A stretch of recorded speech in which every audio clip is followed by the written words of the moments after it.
বাংলাদেশের সম্মানিত একজন প্রতিমন্ত্রী জনাব মোহাম্মদ নজরুল ইসলাম একজন জ্ঞানী স্বনামধন্য মানুষ।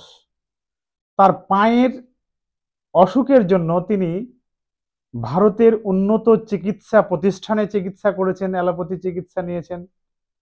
তিনি আরও বিশ্বের অন্য অন্য দেশে খুব ভালো মানের চিকিৎসা নিয়েছেন এবং 2 লক্ষ টাকা খরচ করেছিলেন। কোথাও তিনি এতটুকু উপকার পাননি।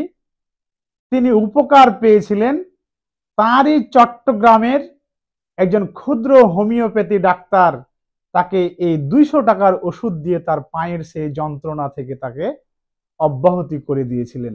তিনি সুস্থতা লাভ করেছিলেন। আর আপনারা আমার চেম্বারে একজন মহিলা মানুষ, তার বিবিধ সমস্যা, তার অনেক প্রকারের সমস্যা তার মুখে শুনেন যে অল্প 200 টাকার ওষুধ খেয়ে তিনি কতটা সুস্থ হয়েছেন। দেখেন আপনার শরীরের অবস্থা, আপনি বলেন তো দেখি। পায়ের সমস্যা, চোখের সমস্যা। চোখের কি সমস্যা? চোখে তো মাগরিবের পর হইলি তো চোখে 2 চোখ দিয়ে মাড়ের মতন বাড়িয়ে চলে আসছে। 2 চোখ দিয়ে বাড়িয়ে চলে আসছিল। আর প্রায় এসারের আগা হইতে গেলে চোখের মনিটাতে ব্যথা করছিল বা চোখটা চাঁদতে পারছিল না। যেত ওষুধ খেয়ে আল্লাহ দিয়েছে কমেছে।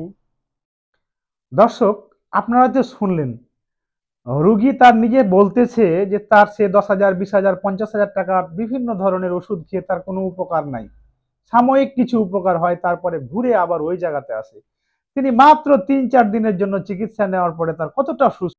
সুতরাং আপনারা হোমিওপ্যাথি চিকিৎসা নিয়মতান্ত্রিক ভাবে নেবেন। পূর্ণাঙ্গ কেস চেকিং করে যদি হোমিও চিকিৎসা হয়, সঠিক চিকিৎসা হয়, 2 লক্ষ কেন 2 কোটি টাকার চিকিৎসা 200 টাকাতেই সমাধান হতে পারে। 200 টাকাতে সমাধান হবে 2 কোটি টাকার সমস্যা। আসসালামু আলাইকুম ওয়া রাহমাতুল্লাহ।